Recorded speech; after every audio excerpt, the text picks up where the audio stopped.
Guys, तो हमने last episode में देखा था कि संकिल जेई को सब बता देता है कि उसकी मॉम का कत्ल आन होजो ने किया है और जेई के मॉम के लापता होने के पीछे जज चामुन सुख है। तो अब हम एपिसोड 6 का एक्सप्लेनेशन शुरू करते हैं। जिससे पहले आपको वीडियो को लाइक और चैनल को सब्सक्राइब ज़रूर कर देना। So let's go. एपिसोड 6 में हम देखते हैं कि जेई रोते हुए लेक के किनारे जाती है, जिसके पीछे पीछे संकपिल भी आता है। फिर थोड़ी देर संकपिल वहाँ बैठने के बाद फिर फायर क्रैकर लगा देता है, जिसके बाद जेई को थोड़ा सा अच्छा लगता है और जेई के साथ फिर ड्रिंक करने लग जाता है। फिर जेई को अपने बैग में उठा के ऑफिस लेके जाता है और वहाँ पे उसे सुला देता है। और फिर उसी के बगल में बैठ के एक डायरी निकालता है और ये वही डायरी है जो एपिसोड फर्स्ट में हमने देखी थी, जिसके बाद संकपिल गिसान आया था। कुछ याद आया? और अभी भी हमें ये नहीं बताया जाता कि इस डायरी के अंदर क्या है। फिर हम सुबह का सीन दिखाया जाता है जहाँ जेई सो के उठ गई होती है, बट संगपिल चेयर में ही सो रहा होता है। जिसके बाद जेई उसे ब्लैंकेट उड़ा के चली जाती है, बट जो हमारा संगपिल होता है वो अपनी आंखें खोलता है। इसका मतलब संगपिल नहीं सो रहा था। फिर हम योनी को देखते हैं जो कि अपने इंस्पेक्टर को जल्द से जल्द सेक्रेटरी निम को पकड़ने के लिए बोल रही होती है।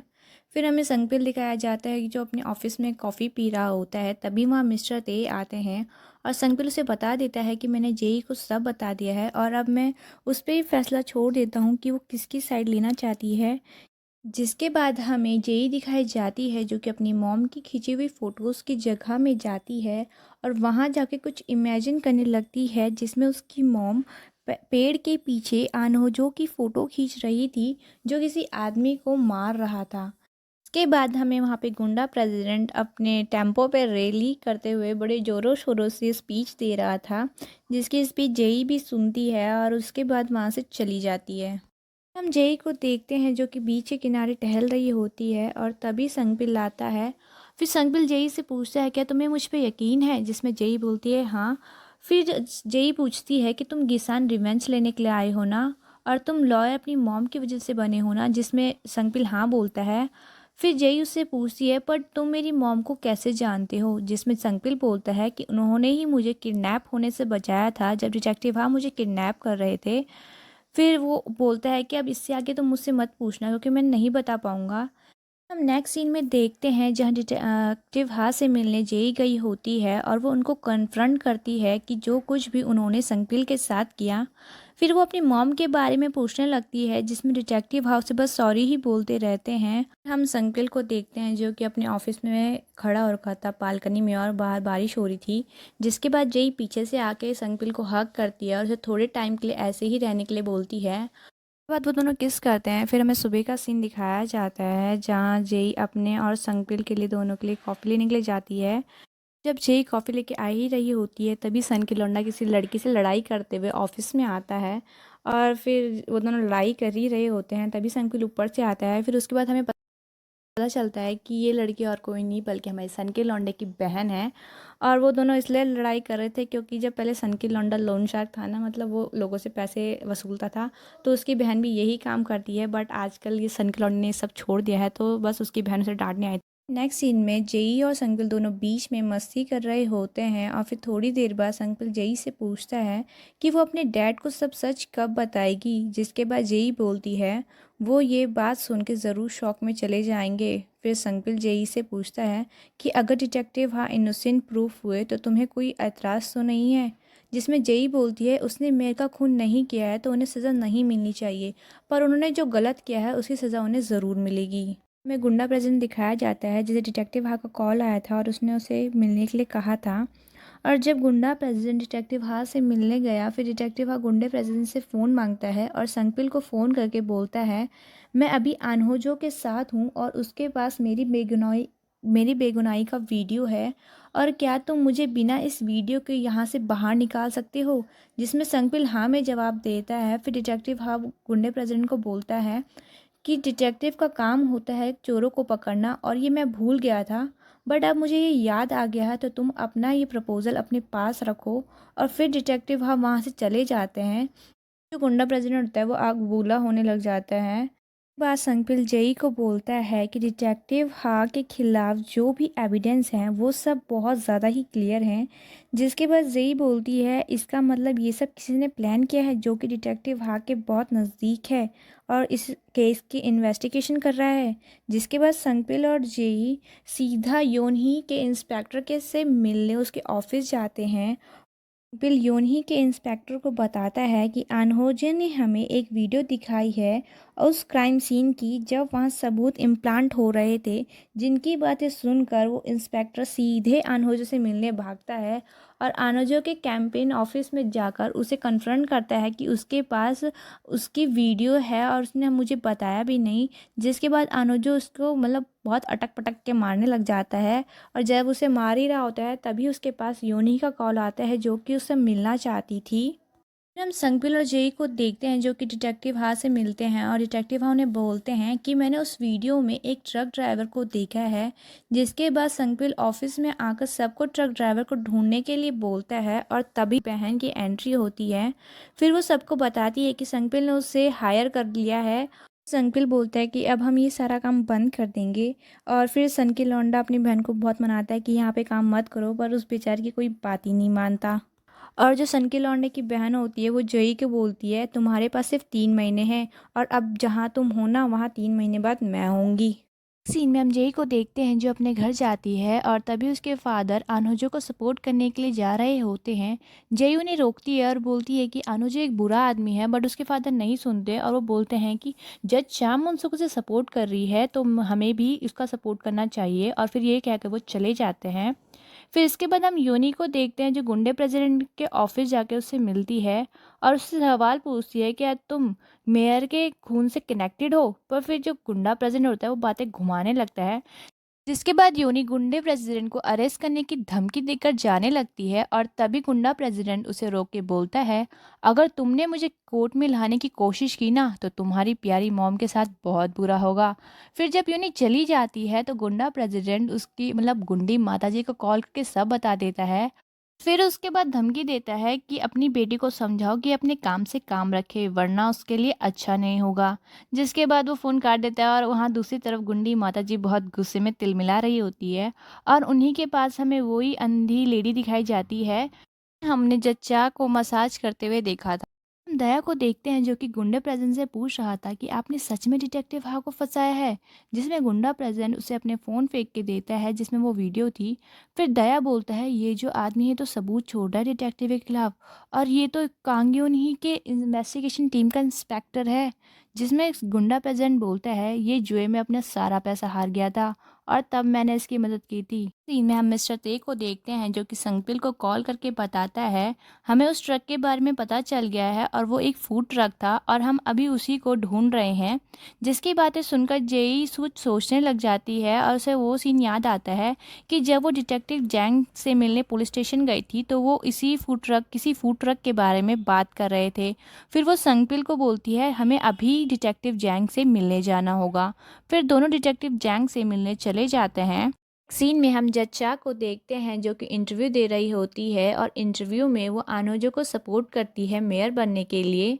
फिर वो हमें उनके फादर के स्टैचू के सामने खड़ी दिखाई जाती है। जिसके बाद हमें एक फ्लैशबैक भी दिखाया जाता है उस दिन का जिस दिन जच्चा के फादर की डेथ सेरेमनी थी और उस दिन मेयर भी उस सेरेमनी में आया था। जिसके बाद जब मेयर वॉशरूम में था तो वो जच्चा के फादर के बारे में बहुत उल्टी सीधी बातें बोल रहा था जिसकी बातें जज चाह ने बाहर से सुन ली थी। और फिर जब वो अपने घर के लिए जाने लगा तो जज चाह ने उसकी कार को पीछे से ठोक दिया। जिसके बाद मेयर बाहर आया तो जज चाह ने उसे कार से उड़ा दिया। फिर गुंडे प्रेसिडेंट को फ़ोन करके उसकी लाश को ठिकाने लगवाने के लिए कहा। इसका मतलब जज चाह गुंडे प्रेसिडेंट को नहीं बल्कि अपने आप को बचाना चाहती थी।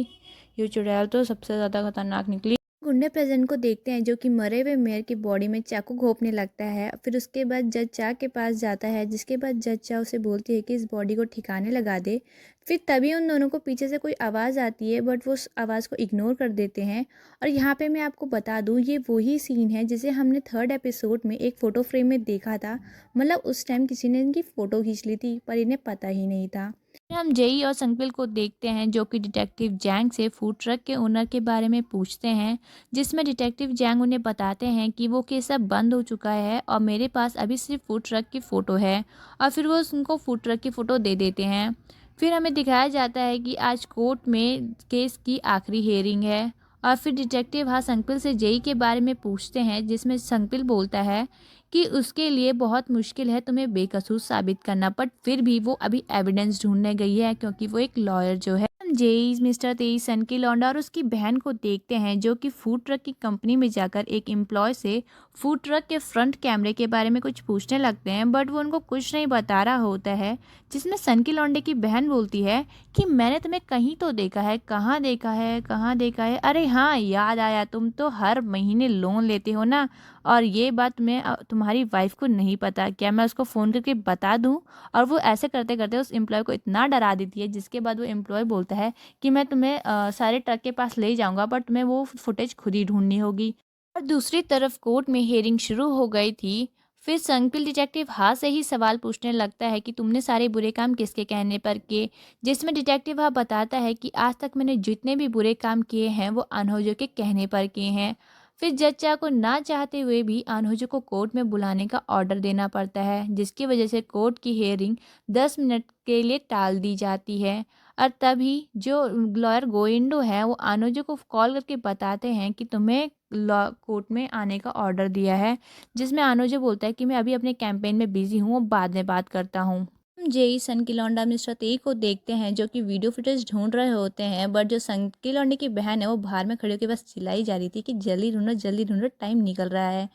फिर हम संगबिल को देखते हैं, जो कि यूनही के इंस्पेक्टर से सवाल पूछ रहा था कि तुम ही ने डिटेक्टिव हा के खिलाफ सबूत ढूंढने में मदद की थी ना, तो मुझे तुम पे ही शक हो रहा है, कहीं तुम ही तो इन सब के पीछे नहीं हो।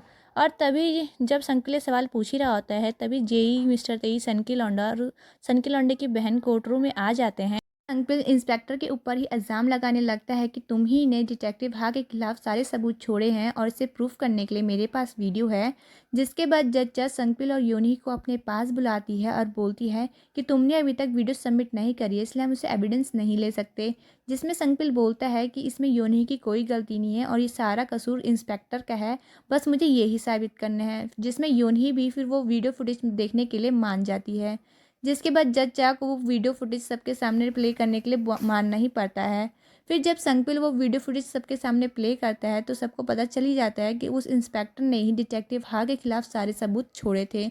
जिसके बाद योनी भी मान लेते कि इंस्पेक्टर ने ही ये सब कुछ किया है, और फिर जो जज चाह है उसे डिटेक्टिव हा को बेकसूर मानना ही पड़ता है, और जो योनी का इंस्पेक्टर है उसे गिरफ्तार करवा देती है। आखिरकार डिटेक्टिव हाथ जेल से बाहर आ ही जाता है, बट ये खुशी ज़्यादा देर तक नहीं टिकती, क्योंकि जो जेई होती है उसे हॉस्पिटल से कॉल आता है। जिसके बाद वो तीनों हॉस्पिटल के लिए भागने लगते हैं, और इन तीनों को भागते हुए ऊपर से जज शाह देखती है, जिनके पास गुंडी माता जी आकर अपने घुटनों में बैठ के रोने लगती है और बोलती है कि योनी को माफ़ कर दो, उसको इसमें कोई भी गलती नहीं है, उसने वो तो सारी गलती इंस्पेक्टर की है, जो उसने वो डिटेक्टिव हा के खिलाफ सबूत छोड़े थे। मतलब गुंडी माता जी नहीं जानती कि ये सारा खेल तो जज शाह का ही है। और फिर बस उनसे माफ़ी मांगने लग जाती है। बस ये सीन फिर यहीं कट हो जाता है। फिर हम डिटेक्टिव हा को देखते हैं, जो कि अपनी वाइफ के बगल में बैठ के बहुत ज़्यादा रो रहे होते हैं, और फिर वो उनकी वाइफ उन्हें बोलती है कि अब मैं चैन से मर सकती हूँ, क्योंकि तुम जेल से बाहर आ गए, बट तुम मुझसे प्रॉमिस करो कि तुमने जितने भी बुरे काम किए हैं तुम उन सब को सुधार लोगे। और फिर ये बोलते बोलते वो मर जाती है। हम योनी को देखते हैं, जो कि अपने ऑफिस में बैठकर आर्टिकल्स देख रही थी, जो कि उसके खिलाफ लिखे हुए थे। फिर उसके बाद वो कोर्ट रूम में जाती है, जहां जज शाह बैठी हुई थी। फिर योनी उनसे माफ़ी मांगने लगती है, जिसमें जज शाह बोलती है तुम ही तो कहती थी ना कि तुम मेरे सबसे ज़्यादा करीब हो, जेई से भी ज़्यादा। जिसमें योनी बोलती है कि मुझे अब सिर्फ सबसे ज़्यादा पावरफुल प्रोसिक्यूटर बनना है किसान शहर का। देखते हैं कि डिटेक्टिव हाँ हॉस्पिटल के रूम से अपनी और अपनी वाइफ की फ़ोटोज़ निकाल रहे होते हैं। जिसके बाद वो थाईलैंड किसी को कॉल करते हैं, और यहाँ हमें बहुत बड़ा राज पता चलता है दोस्तों, कि जेई की मॉम मरी नहीं बल्कि थाईलैंड में है। और डिटेक्टिव हाँ उन्हें बताते हैं कि तुम्हारी बेटी ने मुझे जेल से रिहा करवाया और अब मैं तुम्हें एक बहुत ज़्यादा इम्पोर्टेंट बात बताने जा रहा हूँ कि अगर मैं मर गया तो, और यही कहते कहते यहाँ पे ये सीन कट हो जाता है। फिर हम संगपिल को देखते हैं जो कि अपने सीक्रेट रूम में जेई को वही डायरी देता है जो कि उसे फर्स्ट एपिसोड में मिली थी और जिसके बाद वो गिसान आया था। अब हम उसके अंदर क्या लिखा है हमें ये पता चलेगा। एक्चुअली उसके अंदर जज चा और गुंडे प्रेसिडेंट और उनके कुछ साथियों के बारे में लिखा हुआ था जिनके बारे में संगपिल अब जेई को कुछ बताने वाला है। फिर संगपिल जेई को बताता है कि सिर्फ जज चा और गुंडा प्रेसिडेंट ही नहीं बल्कि उनके साथ कुछ और भी लोग हैं जो कि अपने आप को 7 क्लब्स का मेंबर मानते हैं। ये सीन शिफ्ट होता है जहां जज शाह योनही को अपने घर लेके आती है और उसे बोलती है कि गिसान के अंदर का असली गिसान यहाँ है। वो दोनों अंदर जाते हैं तो अंदर वही 7 क्लब्स के मेंबर्स थे जिनके बारे में अभी अभी संगपिल जेई को बता रहा था।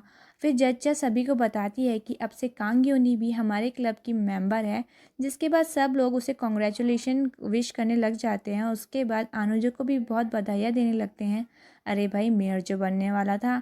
जिसके बाद अनुजो सीधा जाके जज्जा के पैरों में गिर जाता है और उनको बहुत शुक्रिया कहता है क्योंकि उन्होंने उसे मेयर जो बना दिया था। जिसके बाद जज्जा भी उसके बहुत मज़े उठाने लग जाती है। जब ये लोग पार्टी कर रहे थे तो हमें साइड बाय साइड संगपिल और जेई भी दिखाए जाते हैं जहाँ संगपिल जेई को इस 7 क्लब के मेंबर्स के बारे में बता रहा होता है। इस 7 क्लब के 2 मेंबर्स के बारे में तो जेई को ऑलरेडी पता है, जज चामुनसुक और गुंडा प्रेसिडेंट। तो इस क्लब के थर्ड मेंबर के बारे में संगपिल बताता है कि लॉयर गो इंडो इस क्लब का तीसरा मेंबर है जो कि किसान का एक्स जज रह चुका है और इसने 18 साल पहले सारी लॉ फ्रेम्स बंद करा दी थी जो कि किसान के रीडेवलपमेंट के खिलाफ थी। और इस क्लब का फोर्थ मेंबर है सॉन संग शिक। इसने अनुजो को बहुत बड़ा लोन दिया है 18 साल पहले और अब ये किसान बैंक का हेड भी है। और इस क्लब का फिफ्थ मेंबर है हान ते क्योंग जो कि चीफ एडिटर है किसान न्यूज़ का और इसी ने मेरी मॉम के ऊपर आर्टिकल भी लिखा था। और इस क्लब का सिक्स मेंबर है जैंग सन इल्क जो कि चीफ प्रोसिक्यूटर है किसान प्रोसिक्यूटर ऑफिस का और इसी ने 18 साल पहले सारे केस को सक्सेसफुली कवर्ड अप कर दिया था जज शाह के कहने पर। और इस क्लब का सेवेंथ मेंबर है नाम सुन जा जो कि हमारी कुंडी माता जी है। नाम सुन जा और जज शाह दोनों बचपन की दोस्त हैं और अगर किसी को भी जज शाह से मिलना है तो उसे नाम सुन जा से अपॉइंटमेंट लेनी होगी। मतलब एक तरफ से ये जज शाह की असिस्टेंट का काम कर रही है। एक क्लब है जो कि किसान के लोगों को कंट्रोल कर रहा है। फिर संगबिल जेई को बोलता है कि डिटेक्टिव हमारी जीत की पहली चाबी है।